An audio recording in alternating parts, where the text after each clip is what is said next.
Good afternoon. The Secretary General will brief you on the second day of the meeting of NATO defense ministers, and then we'll have time for your questions. Secretary General. Good afternoon. Defense ministers met today to discuss strengthening our deterrence and defense, NATO's missions and operations, the damage to critical undersea infrastructure in the Baltic Sea, and the situation in the Middle East. First, Israeli Defense Minister Gallant briefed us on the horrific terrorist attacks by Hamas against Israel and on Israel's ongoing response. Allies strongly condemned Hamas's indefensible attacks on civilians and called for the immediate release of all hostages. Our thoughts are with all those affected by these horrific attacks. Israel has the right to defend itself, and as the conflict unfolds, the protection of civilians is essential. No nation or organization hostile to Israel should seek to take advantage of the situation or to escalate the conflict. Today, a number of NATO allies made clear that they are providing practical support to Israel and doing everything possible to provide for the affected citizens. Ministers also addressed NATO missions and operations, including in the Western Balkans and in Iraq. The European Union joined us. In response to recent tensions in Kosovo, NATO has deployed hundreds of additional reserve forces to our KFOR operation in recent weeks. And we are conducting more patrols in the north of Kosovo. These are prudent steps to ensure KFOR has the forces it needs to fulfill its UN mandate impartially. Belgrade and Pristina must behave responsibly, refrain from destabilizing actions, and re-engage in the EU-facilitated dialogue. This is the only way to lasting peace in Kosovo. In Bosnia-Herzegovina, NATO continues to support the EU-led Operation Althea, which plays an important role in regional stability. In Iraq, our mission is expanding its support to Iraqi security institutions to help prevent the return of ISIS. Terrorism remains the most direct asymmetric threat to the alliance. So today I can announce that Assistant Secretary General Tom Goffers will serve as my special coordinator for counterterrorism. He will ensure that NATO's response to terrorism remains strong, effective and coherent. Defence ministers also addressed our progress in strengthening NATO's defences. At the Vilnius summit, we agreed the most robust defence plans since the Cold War. We are now taking the next steps. This means assigning the necessary forces, developing new capabilities and adjusting our command and control structures. Russia's war on Ukraine is a reminder of the important role NATO's nuclear weapons play in deterring aggression. Next week, NATO will hold its annual nuclear exercise, Steadfast Noon. This is a routine training event that happens every October. This year, the training will take place over Italy, Croatia and the Mediterranean Sea. Our exercise will help to ensure the credibility, effectiveness and security of our nuclear deterrent. And it sends a clear message that NATO will protect and defend all allies. Today, ministers also addressed the damage to critical undersea infrastructure in the Baltic Sea. Allies expressed strong solidarity with Estonia and Finland as they work to establish the facts. NATO and allies are sharing information to support that effort. If this is proven to be a deliberate attack on critical infrastructure, it will be a serious incident, and it would be met by a united and determined response. I raised with ministers the need to move forward on ratification of Swedish membership. And I'm glad that the Turkish defense minister confirmed that Turkey stands by the agreement from Vilnius to finalize Swedish accession. So I now expect that the Turkish government will submit the accession protocol to the Grand National Assembly and work with the Assembly to ensure speedy ratification. And with that, I'm ready to take your questions. Start with the Associated Press in the middle of the room here, please.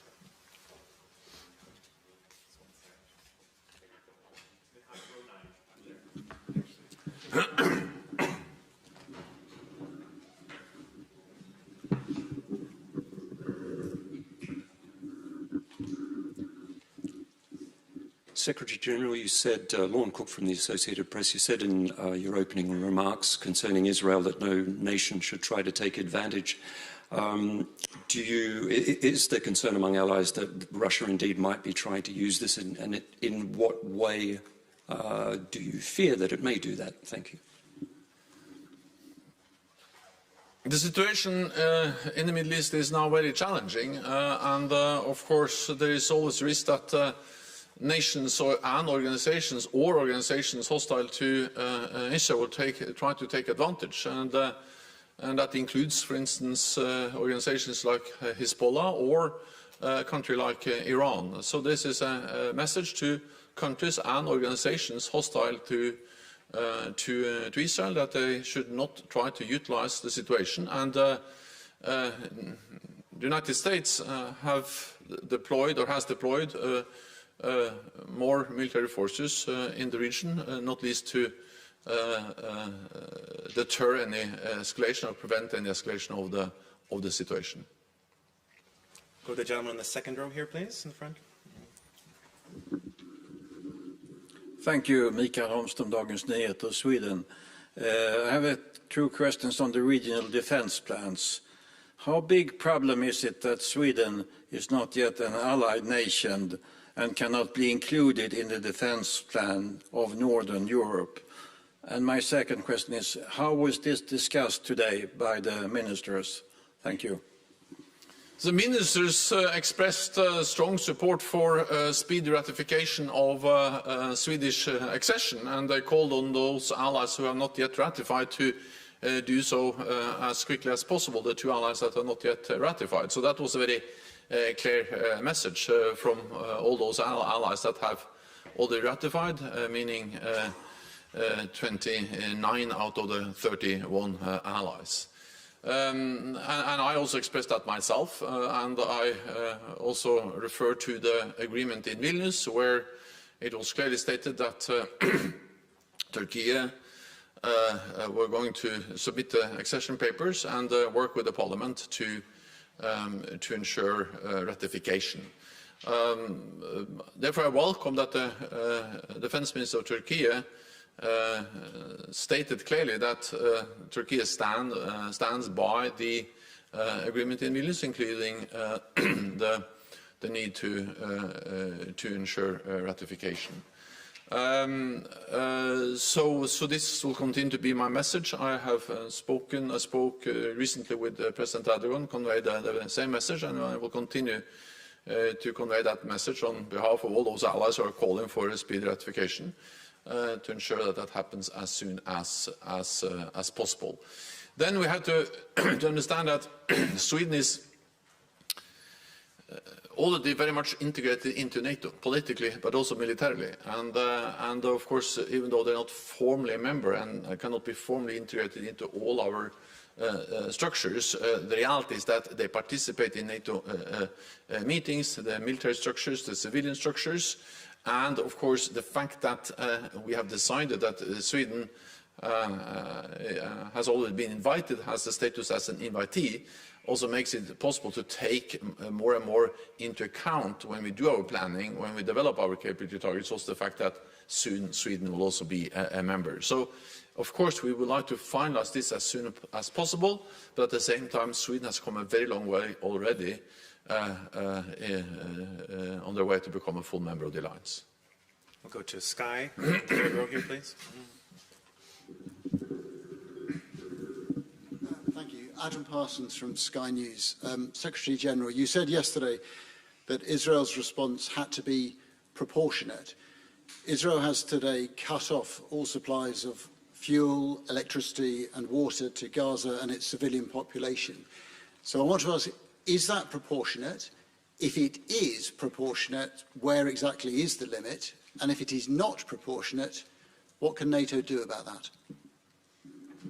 Well, NATO as an alliance is not directly involved, but of course it was important for us to address the situation today, and we were briefed by the Israeli defense minister.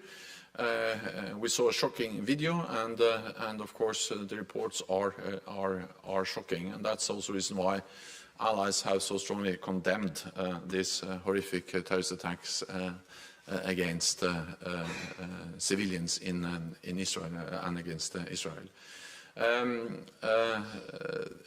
As this conflict evolves, it is important to protect civilians, and this was also clearly expressed by allies. There are rules of war, there are the requests for proportionality, and this was highlighted by many allies, and that's something they state at the same time as they very clearly condemn the brutal atrocities and the violence that Hamas has been responsible for. Go to Lithuanian national television here in the second row, please. Mindaugas Laukagalis from Lithuanian National Radio and Television. I also have a question about regional plans. Germany today announced that they will contribute with 35,000 troops to strengthen NATO security. We understand this is connected to the regional plans. Have any other allies announced their contribution to this matter? And in more general terms, how long the implementation of NATO summit in Vilnius decisions will take? And if I may, the other question, very short one, what is NATO doing to improve the security of undersea critical infrastructure? Thank you. So first on the undersea infrastructure, we have been working on that for many years because it is obvious that gas pipelines, power cables, internet cables, these types of undersea infrastructure are of critical importance for our societies. So this has been an issue which has been high on the NATO agenda, part of our efforts related to resilience for many years, and many things have been done to protect this critical infrastructure. Then, of course, after the damage to the Nord Stream pipelines last year, we stepped up and significantly increased our presence in the Baltic Sea and the North Sea. We have established a cell here at the NATO headquarters to better coordinate the efforts by allies, between allies, and also to coordinate the efforts by the governments, the military authorities, and the private and civilian sector, because most of this critical undersea infrastructure is owned by private companies, operated by private companies, and they also have access to and control important capabilities that can help us with surveillance and also gathering information. So the work we have done since last year, since the Nord Stream incidents, is about strengthening coordination, enabling us to work more closely with the private sector, and also typically this infrastructure goes from one country, in this case Finland, to another country, Estonia, and therefore the need also to work across borders has become even more important. All of this has been done, and we're in the process of stepping up. At the same time, I think we need to realize that undersea infrastructure is extremely vulnerable, because we speak about thousands of kilometers of cables or pipelines, and of course there's no way to have military presence along all these pipelines and infrastructure all the time. So this is about sharing information, this is about intelligence, this is about deterrence, to increase the threshold and to reduce the risks against these types of undersea infrastructure. I have spoken with the Finnish president, I have spoken with the Estonian Prime Minister. We stay in close contact with them, but I think now we need to await the outcome of the ongoing investigations. It's too early to say exactly what caused this incident and whether it was an intentional attack. So yes, we are very much aware of the risks, but it's too early to make any final assessment on how and why this happened. Then briefly on the plans, also we are now delivering as quickly as possible. We need to realize that these plans they are partly about forward presence, but they are also about in the eastern part of the alliance, but they're also about the protection of the whole alliance, the whole area of operation for succor in all directions. And not least, they are about higher readiness of forces, roughly 300,000 troops on high readiness, so we can quickly reinforce if needed. And allies are constantly delivering on the capabilities needed to make these plans executable. Go to ATV Kosovo, in third row, please.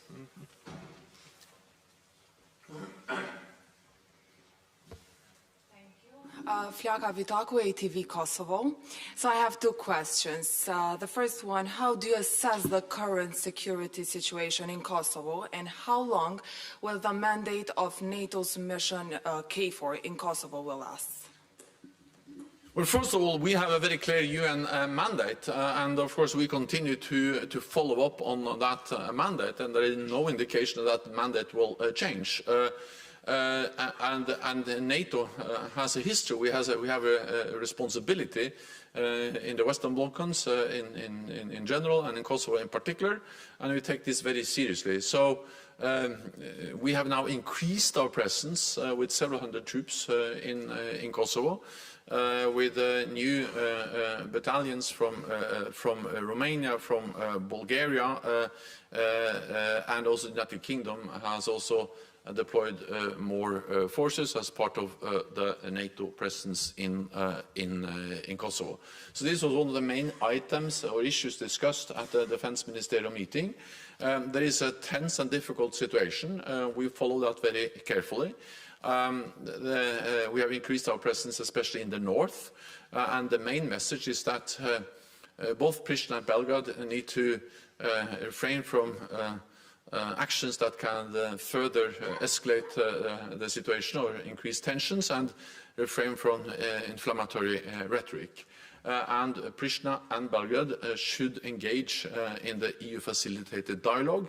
I think that's also one of the important messages from the meeting today, is that in Kosovo we see how NATO and the European Union are working hand in hand. The NATO military presence, the increased NATO military presence, supports the diplomatic and political efforts of the European Union. And we had the European Union also present at the meeting, and I think it's good to see that in a difficult and challenging situation in Kosovo and in the Western Balkans, Bosnia and Herzegovina, the EU and the European Union are actually working more closely together than we've done for a long time, and that's a good thing to see. I think we have time for one more. We'll go to ZDF over here on my left, please. Hi, ZDF, German TV.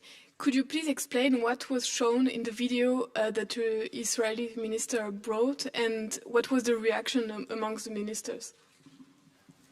Well, there were horrific pictures from the attacks and the victims of the attacks over the weekend.